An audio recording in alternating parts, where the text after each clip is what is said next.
আচ্ছা, মানে একটা অদ্ভুত প্রশ্ন দিয়ে শুরু করা যাক। এমনটা কি কখনো হয়েছে যে ঘন্টার পর ঘন্টা ধরে ভেবেচিন্তে একটা সিদ্ধান্ত নিলেন, কিন্তু পরে মনে হলো না, প্রথমবার যেটা মনে হয়েছিল ওটাই ঠিক ছিল? এটা তো প্রায় সবার সাথেই হয়। তাই না? অথবা ধরুন, চোখের পলকে কাউকে দেখেই মনে হলো এই মানুষটাকে ঠিক বিশ্বাস করা যায় না। একদম। আর এটাই তো আজকের আলোচনার মূল বিষয়। আমরা আজ কথা বলবো ম্যালকম গ্ল্যাডওয়েলের বিখ্যাত বই ব্লিঙ্ক নিয়ে। বইটার মূল আইডিয়াটাই হলো এটা। হ্যাঁ। কেন আমরা অনেক সময় ঘন্টার পর ঘন্টা না ভেবে এক পলকের দেখাতেই দারুণ সব সিদ্ধান্ত নিয়ে ফেলি? এই ক্ষমতাটা আসলে কি?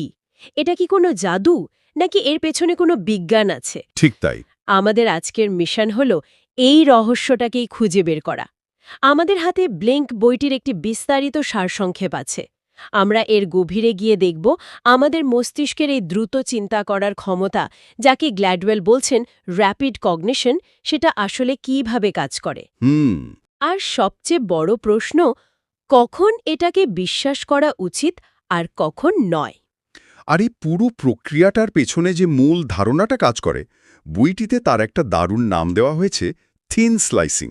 থিন স্লাইসিং নামটা শুনলেই কেমন জানি মনে হচ্ছে কোনো কিছুর একটা পাতলা অংশ কেটে নেওয়া। বিষয়টাকে একটু সহজ করে বলা যায়? ঠিক ধরেছেন। ভাবুন তো, আপনি একটা বিশাল কেকের এক টুকরো খেয়েই বলে দিতে পারছেন পুরো কেকটার স্বাদ কেমন, কি কি উপাদান দিয়ে তৈরি, বা সেটা কতটা ভালো বানানো হয়েছে। আচ্ছা। থিন স্লাইসিং ঠিক সেরকমই।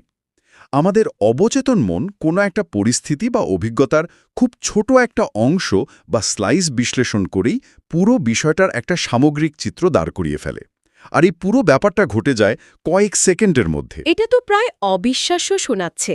তার মানে আমাদের মস্তিষ্ক না জানেই পর্দার আড়ালে একটা বিশাল হিসাব নিকাশ করে ফেলছে। একদম। আর এটা কোনো ভাষা ভাষা ধারণা নয়। বইয়ে একটা অসাধারণ উদাহরণ আছে। একবার একটা মিউজিয়াম কয়েক মিলিয়ন ডলার দিয়ে প্রাচীন গ্রিক মূর্তি কিনেছিল, যেটাকে বলা হচ্ছিল কুরোস। কুরোস।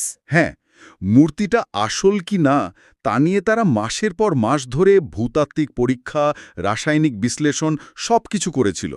সমস্ত বৈজ্ঞানিক প্রমাণ বলছিল মূর্তিটা আসল। আচ্ছা, তারপর? তারপর কয়েকজন বড় শিল্প বিশেষজ্ঞকে মূর্তিটা দেখানো হলো। তাদের মধ্যে একজন তো মূর্তিটা দেখার কয়েক সেকেন্ডের মধ্যেই বলে দিলেন, আমার প্রথম অনুভূতি হলো এটা নকল। মাত্র কয়েক সেকেন্ডে? হ্যাঁ, আরেকজন বিশেষজ্ঞ বললেন, এটা দেখতে কেমন যেন টাটকা লাগছে। তারা নির্দিষ্ট করে কারণ বলতে পারছিলেন না, কিন্তু তাদের অভিজ্ঞ চোখ আর মন এক ঝলকেই এমন কিছু অসঙ্গতি ধরে ফেলেছিল যা দামি দামি যন্ত্র আর বিজ্ঞানীরাও ধরতে পারেনি। ওয়াও! পরে প্রমাণ হয়েছিল মূর্তিটা আসলেই নকল ছিল। তার মানে তাদের মস্তিষ্ক বহু বছরের অভিজ্ঞতার তথ্যভাণ্ডার থেকে একটা থিন স্লাইস নিয়ে। মুহূর্তের মধ্যে বিশ্লেষণ করে রায় দিয়ে দিল। হ্যাঁ, কিন্তু এটা কিভাবে সম্ভব? এটাই তো মজা। এটাকে বলা যেতে পারে এক ধরনের প্যাটার্ন রিকগনিশন বা নকশা চেনার ক্ষমতা। এটা অনেকটা গাড়ি চালানোর মতো। আচ্ছা। প্রথম যখন কেউ গাড়ি চালানো শেখে, তখন সে সচেতনভাবে প্রতিটি জিনিস নিয়ে ভাবে। গিয়ার কখন বদলাতে হবে, স্টিয়ারিং কতটা ঘোরাতে হবে, ব্রেক কখন চাপতে হবে। কিন্তু কয়েক বছর পর তার হাত পা যেন নিজেই জানে কখন কি করতে হবে। মস্তিষ্ক তখন অটো পাইলটে চলে যায়। ঠিক। একজন শিল্প বিশেষজ্ঞের মস্তিষ্ক ঠিক সেভাবেই হাজার হাজার শিল্পকর্ম দেখতে দেখতে নির্দিষ্ট প্যাটার্ন চিনতে শিখে যায়। নতুন কিছু দেখলেই সে প্যাটার্নের সাথে মিলিয়ে নেয়। গরমিল দেখলেই একটা বিপদ সংকেত বেজে ওঠে। এই ক্ষমতাটা তো তাহলে প্রায় একটা সুপার পাওয়ারের মতো শোনাচ্ছে, বিশেষ করে সেই সব পেশার মানুষের জন্য যেখানে দ্রুত সিদ্ধান্ত নিতে হয়। অবশ্যই। আর এই ক্ষমতাটা শুধু বিশেষজ্ঞদের মধ্যেই সীমাবদ্ধ নয়। বইয়ে বলা হয়েছে আমরা সবাই এটা ব্যবহার করি, হয়তো নিজেরাও জানি না। যেমন ধরুন দমকল কর্মীদের কথা। ও আচ্ছা, হ্যাঁ। অনেক অভিজ্ঞ দমকলকর্মী প্রায়ই বলেন তারা কোনো বিপদ সংকেত পাওয়ার আগেই বুঝতে পারেন যে একটা জ্বলন্ত বাড়ি এবার ভেঙে পড়বে। কিন্তু কিভাবে? তারা কি ভবিষ্যৎ দেখতে পান? না, ব্যাপারটা তেমন নয়। তারা হয়তো নির্দিষ্ট করে বলতে পারবেন না কেন তাদের এমন মনে হলো। কেউ হয়তো বলবেন আগুনটা কেমন যেন অস্বাভাবিক শান্ত হয়ে গিয়েছিল, বা মেঝেটা পায়ের নিচে অন্যরকম লাগছিল। মানে একটা অনুভূতির মতো? ঠিক, আসলে তাদের অবচেতন মন বহু বছরের অভিজ্ঞতা থেকে পাওয়া ছোট ছোট বিপদ সংকেত, যেমন আগুনের আওয়াজের পরিবর্তন বা তাপমাত্রার অস্বাভাবিক বৃদ্ধি, এইসব তথ্য এক মুহূর্তে মিলিয়ে নিয়ে একটা সিদ্ধান্তে পৌঁছে যায়। তাদের সচেতন মন হয়তো কারণটা ব্যাখ্যা করতে পারে না, কিন্তু তাদের প্রশিক্ষিত প্রবৃত্তি তাদের জীবন বাঁচিয়ে দেয়। আর একটা উদাহরণ তো সম্ভবত সম্পর্কের ক্ষেত্রেও দেওয়া হয়েছে, তাই না? হ্যাঁ, এবং সেটা আরও অবাক করার মতো। মনোবিজ্ঞানী জন গটম্যানের কথা বলা হয়েছে, যিনি একটি দম্পতির মাত্র 15 মিনিটের কথাবথন দেখেই 95% নির্ভুলভাবে বলে দিতে পারতেন যে তাদের সম্পর্ক টিকবে কিনা। 15 মিনিট? এটা কিভাবে সম্ভব? তারা কি ঝগড়া করত? সবসময় নয়। গটম্যান এবং তার দল শুধু কথার বিষয়বস্তু দেখতেন না, তারা দেখতেন সঙ্গীরা কিভাবে কথা বলছে, তাদের গলার স্বর, মুখের ভঙ্গি, চোখের ইশারা। আচ্ছা, মানে বডি ল্যাঙ্গুয়েজ। হ্যাঁ, বিশেষ করে তারা 4টি জিনিসের উপর নজর রাখতেন: ক্রিটিসিজম, আত্মরক্ষা, দেওয়াল তুলে দেওয়া, স্টোন ওয়ালিং এবং সবচেয়ে মারাত্মক অবজ্ঞা। কন্টেম্পট। হ্যাঁ, যদি কোনো সঙ্গীর আচরণে সঙ্গীর প্রতি সামান্যতম অবজ্ঞার ছাপও দেখা যেত, গটম্যান বুঝতেন এই সম্পর্কটা ঝুঁকির মধ্যে আছে। এই ছোট ছোট থিন স্লাইস থেকেই তিনি তাদের সম্পর্কের ভবিষ্যৎটা পড়ে ফেলতে পারতেন। তাহলে মূল কথাটা দাঁড়াচ্ছে, অভিজ্ঞতা যত গভীর হবে, আমাদের থিন স্লাইসিং করার ক্ষমতাও তত নির্ভুল হবে। এটা আসলে কোনো জাদু নয়, বরং হাজার হাজার ঘণ্টার অভিজ্ঞতার এক ঘনীভূত ফলাফল। একদম ঠিক। এই ক্ষমতাটা আমাদের পূর্বপুরুষদের টিকে থাকার জন্য জরুরি ছিল। জঙ্গলে বাঘ বা সিংহ দেখলে কয়েক সেকেন্ডের মধ্যেই তো দৌড়ে পালানোর সিদ্ধান্ত নিতে হতো, তাই না? হ্যাঁ, সেখানে দাঁড়িয়ে ভালো মন্দ বিশ্লেষণ করার সময় ছিল না। আমাদের আধুনিক মস্তিষ্ক সেই একই দ্রুত প্রক্রিয়াকরণের ক্ষমতা ধরে রেখেছে, তবে এখন তা ভিন্ন ক্ষেত্রে। যেমন একজন ডাক্তার রোগীর উপসর্গ দেখেই রোগ নির্ণয় করছেন, বা একজন কোচ খেলোয়াড়ের সামান্য নড়াচড়া দেখেই তার পরবর্তী চালটা বলে দিচ্ছেন। এই ক্ষমতাটা তো প্রায় একটা সুপার পাওয়ারের মতো শোনাচ্ছে। কিন্তু আমরা জানি, সব সুপার পাওয়ারের একটা দুর্বল দিক বা ক্রিপ্টোনাইট থাকে। এই থিন স্লাইসিং কখন আমাদের মারাত্মক বিপদে ফেলতে পারে? চমৎকার প্রশ্ন। আর এখানেই ব্লিঙ্ক বইটির সবচেয়ে গুরুত্বপূর্ণ আলোচনা শুরু হয়। আমাদের এই দ্রুত সিদ্ধান্ত নেওয়ার ক্ষমতা যখন ভুল পথে চালিত হয়, তখন তার পরিণতি ভয়ঙ্কর হতে পারে। ভয়ঙ্কর। আর এর কারণটা কি? এর পেছনের মূল কারণ হল আমাদের মনের গভীরে লুকিয়ে থাকা পক্ষপাত বা বায়াস। বায়াস? মানে আমরা জেনে বুঝে কারো প্রতি অন্যায় করছি? না, এখানেই তো সমস্যাটা। এই বায়াসগুলো আমাদের সচেতন মনের আড়ালে, মানে অবচেতন মনে কাজ করে। আমরা হয়তো সচেতনভাবে বিশ্বাস করি যে আমরা একদমই পক্ষপাত দুষ্ট নই, কিন্তু ভেতরে ভেতরে? হ্যাঁ, কিন্তু আমাদের মস্তিষ্ক সমাজ, সংস্কৃতি আর আমাদের ব্যক্তিগত অভিজ্ঞতা থেকে এমন কিছু ধারণা বা স্টিরিওটাইপ গ্রহণ করে ফেলে যা আমাদের দ্রুত সিদ্ধান্তকে প্রভাবিত করে।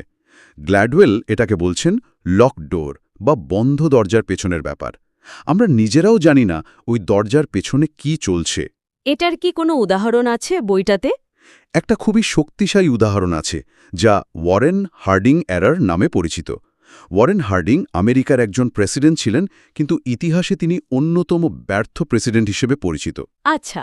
মজার ব্যাপার হল, তিনি যখন প্রেসিডেন্ট প্রার্থী হয়েছিলেন, তখন অনেকেই তাকে দেখেই মুগ্ধ হয়ে গিয়েছিলেন। তিনি লম্বা, সুদর্শন ছিলেন, তার কণ্ঠস্বর ছিল আকর্ষণীয়। তাকে দেখলেই মনে হতো, হ্যাঁ, ইনিই তো প্রেসিডেন্ট হওয়ার মতো লোক। তার মানে মানুষ তার যোগ্যতা বিচার না করে শুধু তার চেহারা দেখে সিদ্ধান্ত নিয়েছিল? ঠিক তাই। মানুষজনের মস্তিষ্ক একটা সহজ শর্টকাট নিয়েছিল। সুদর্শন এবং ব্যক্তিত্বসম্পন্ন দেখতে = যোগ্য নেতা। তাদের থিন স্লাইসিং ক্ষমতা এখানে মারাত্মকভাবে ভুল করেছিল। কারণ তা ওয়ারেন হার্ডিংয়ের অযোগ্যতা আর দুর্বল নেতৃত্বের দিকগুলো পুরোপুরি এড়িয়ে গিয়েছিল। এটা আমাদের মস্তিষ্কের একটা সাধারণ ত্রুটি। আমরা অবচেতনভাবে সুন্দর জিনিস বা মানুষের প্রতি ইতিবাচক ধারণা পোষণ করি। এটা তো বেশ ভয়ের কথা। তার মানে চাকরির ইন্টারভিউ থেকে শুরু করে যে কোনো জায়গায় এ ধরনের ভুল হতে পারে। অবশ্যই। বইয়ের আরেকটি বিখ্যাত উদাহরণ হল সঙ্গীত জগতের। আগেকার দিনে বিশ্বের বড় বড় অর্কেস্ট্রাগুলোতে প্রায় সবাই ছিলেন পুরুষ সঙ্গীতশিল্পী। হ্যাঁ, এটা তো ঠিক। এর কারণ হিসেবে বলা হতো নারীদের নাকি পুরুষদের মতো ফুসফুসে জোর বা শারীরিক ক্ষমতা নেই। কিন্তু 70 আর 80 দশকে একটা পরিবর্তন আনা হলো। ব্লাইন্ড অডিশন শুরু হলো। ব্লাইন্ড অডিশন মানে হলো, অডিশনের সময় শিল্পী এমন একটা পর্দার আড়ালে বাজাতেন যাতে বিচারকরা তাকে দেখতে না পান, শুধু তার বাজনা শুনতে পান। ও আচ্ছা। ফলাফল ছিল নাটকীয়। রাতারাতি অর্কেস্ট্রাগুলোতে নারী শিল্পীর সংখ্যা লাফিয়ে লাফিয়ে বাড়তে শুরু করল। কারণ বিচারকদের মস্তিষ্ক যখন শিল্পীর লিঙ্গ দেখতে পাচ্ছিল না, তখন তারা শুধুমাত্র বাজানোর যোগ্যতার ওপর ভিত্তি করে সিদ্ধান্ত নিচ্ছিল। তার মানে আগে তাদের দ্রুত সিদ্ধান্তগুলো শিল্পীর লিঙ্গ দ্বারা প্রভাবিত হচ্ছিল, যা হয়তো তারা নিজেরাও স্বীকার করতেন না। তাহলে তো বিষয়টা পরিষ্কার। আমাদের মস্তিষ্ক একটা সুপার কম্পিউটারের মতো, যা আমরা প্রায়ই ব্যবহার করতে ভুলে যাই। কিন্তু ভয়ঙ্কর দিকটা হলো, এই সুপার কম্পিউটারে এমন কিছু ভাইরাস বা পক্ষপাতিত্ব আগে থেকেই ইনস্টল করা আছে, অসাধারণ উপমা। যা আমাদের না জানিয়েই সিদ্ধান্তগুলোকে ভুল পথে নিয়ে যেতে পারে। ঠিক তাই। আর গ্ল্যাডওয়েল এই অবচেতন মনকে বলছেন অভিযোজিত অচেতন মন বা দি অ্যাডাপটিভ আনকনশিয়াস। তিনি অভিযোজিত বা অ্যাডাপটিভ শব্দটি ব্যবহার করছেন কারণ এটা স্থির কিছু নয়, এটা প্রতিনিয়ত শিখছে, আমাদের অভিজ্ঞতার সাথে সাথে নিজেকে মানিয়ে নিচ্ছে। মানে এটা বদলাতে পারে। হ্যাঁ, আপনার আজকের দ্রুত সিদ্ধান্ত কালকের অভিজ্ঞতার আলোতে বদলে যেতে পারে। এটা একটা জীবন্ত ক্ষমতার মতো। তাহলে এখন সবচেয়ে বড় প্রশ্ন হলো, আমরা করবটা কি? নিজের সহজাত প্রবৃত্তিকে কি পুরোপুরি অবিশ্বাস করা শুরু করব, নাকি চোখ বন্ধ করে এর ওপর ভরসা করব? ভারসাম্যটা কোথায়? এর কোনো সহজ বা এক কথায় উত্তর নেই। আর গ্ল্যাডওয়েলও কোনো জাদুকরী সমাধান দেননি। তবে প্রথম ধাপটা হল সচেতনতা। নিজেকে জানা? হ্যাঁ, এটা স্বীকার করে নেওয়া যে আমাদের সবার মধ্যেই কিছু না কিছু পক্ষপাতিত্ব আছে এবং আমাদের প্রথম অনুভূতি সবসময় সঠিক নাও হতে পারে। বিশেষ করে যখন কোনো গুরুত্বপূর্ণ সিদ্ধান্ত নিতে হচ্ছে যা অন্য কোনো মানুষের জীবনকে প্রভাবিত করতে পারে, যেমন একজন বিচারক, একজন ডাক্তার বা একজন নিয়োগকর্তা, তখন একটু থামাটা জরুরি। থেমে কি করতে হবে? নিজেকে কি প্রশ্ন করা উচিত? নিজেকে প্রশ্ন করা উচিত, আমার এই সিদ্ধান্তটা কি শুধুমাত্র তথ্যের ওপর ভিত্তি করে নেওয়া, নাকি এর পেছনে আমার কোনো লুকানো অনুভূতি বা ধারণা কাজ করছে। কখনো কখনো ইচ্ছাকৃতভাবে ধীরগতিতে চিন্তা করা, আরও তথ্য সংগ্রহ করা এবং ভিন্ন দৃষ্টিকোণ থেকে বিষয়টা দেখাটা খুব জরুরি। যেমন ওই ব্লাইন্ড অডিশনের মতো। একদম। সেখানে তারা পরিবেশটাকেই এমনভাবে বদলে দিয়েছেন যাতে পক্ষপাতিত্ব করার সুযোগই কমে যায়। তার মানে আমাদের ভেতরের এই দুই ধরনের চিন্তার মধ্যে কখন কোনটা ব্যবহার করতে হবে সেটাই আসল দক্ষতা। এক কথায় হ্যাঁ, বইটির সারমর্ম এটাই। আমাদের সহজাত বিচারবুদ্ধি এবং সচেতন যুক্তিনির্ভর বিশ্লেষণের মধ্যে একটা ভারসাম্য তৈরি করতে হবে। এমন পরিস্থিতি আছে যেখানে দ্রুত সিদ্ধান্তই সেরা, যেমন একজন টেনিস খেলোয়াড় সার্ভ রিটার্ন করার সময় মিলিসেকেন্ডের মধ্যে সিদ্ধান্ত নেন। সেখানে বিশ্লেষণ করার সময় নেই। কিন্তু একজন জুরি যখন কারো ভাগ্য নির্ধারণ করছেন, তখন তার প্রথম অনুভূতির ওপর ভরসা না করে সব প্রমাণ খুঁটিয়ে দেখায় বুদ্ধিমানের কাজ। আজকের আলোচনা থেকে তাহলে আমরা কি শিখলাম? আমার কাছে মনে হচ্ছে, প্রথমত আমাদের অবচেতন মন একটা অবিশ্বাস্য শক্তিশালী যন্ত্র, যা প্রথম কয়েক সেকেন্ডেই বিশাল তথ্য বিশ্লেষণ করে ফেলতে পারে। ঠিক। দ্বিতীয়ত, এই ক্ষমতাটা অভিজ্ঞতার সাথে সাথে আরও ধারালো হয়। একজন বিশেষজ্ঞের প্রথম অনুভূতি একজন সাধারণ মানুষের অনুমানের চেয়ে অনেক বেশি নির্ভরযোগ্য। এবং তৃতীয়ত, এই শক্তিশালী যন্ত্রের নিজস্ব কিছু ত্রুটি বা বাগ আছে, যা আমাদের পক্ষপাতিত্ব থেকে জন্মায়। আর এই ত্রুটিগুলোই আমাদের ভুল পথে নিয়ে যেতে পারে। হ্যাঁ, যার ফল মারাত্মক হতে পারে। আর তাই শেষ কথা হলো, কখন নিজের প্রবৃত্তিকে বিশ্বাস করতে হবে আর কখন একটু থেমে প্রশ্ন করে আরও গভীরে গিয়ে বিশ্লেষণ করতে হবে, এই ভারসাম্যটা শেখাই হলো সবচেয়ে বড় চ্যালেঞ্জ। দারুণ একটা আলোচনা হলো। ব্লিঙ্ক বইটা আমাদের এটাই ভাবতে শেখায় যে আমাদের সেরা সিদ্ধান্তগুলো সবসময় অনেক ভেবে চিনতে নেওয়া হয় না, কিন্তু সেই না ভেবে নেওয়া সিদ্ধান্তের পেছনের প্রক্রিয়াটা বোঝা এবং এর সীমাবদ্ধতা সম্পর্কে সচেতন থাকাটা খুব জরুরি। ঠিক। আমাদের সচেতন মন তো হিমশৈলের চূড়া মাত্র। আসল কর্মকাণ্ড তো জলের নিচে, আমাদের অভিযোজিত অচেতন মনেই ঘটে চলে। সেই জগতের খোঁজ নেওয়াটাই তো সবচেয়ে রোমাঞ্চকর। তাহলে আজকের আলোচনা শেষ করার আগে শ্রোতাদের জন্য একটা প্রশ্ন রেখে যেতে চাই। অবশ্যই। যেহেতু আমাদের দ্রুত সিদ্ধান্তগুলো আমাদের অতীতের অভিজ্ঞতা এবং চেনা প্যাটার্নের উপর ভিত্তি করে তৈরি হয়, তখন কি ঘটে যখন একজন ব্যক্তি সম্পূর্ণ নতুন কোনো পরিবেশে বা সংস্কৃতিতে প্রবেশ করে যেখানে তার পুরনো প্যাটার্নগুলো আর কাজ করে না? মারাত্মক ভুল এড়ানোর জন্য সেই ব্যক্তি কিভাবে তার থিন স্লাইসিং ক্ষমতাকে নতুন করে সাজাতে বা ক্যালিব্রেট করতে পারে?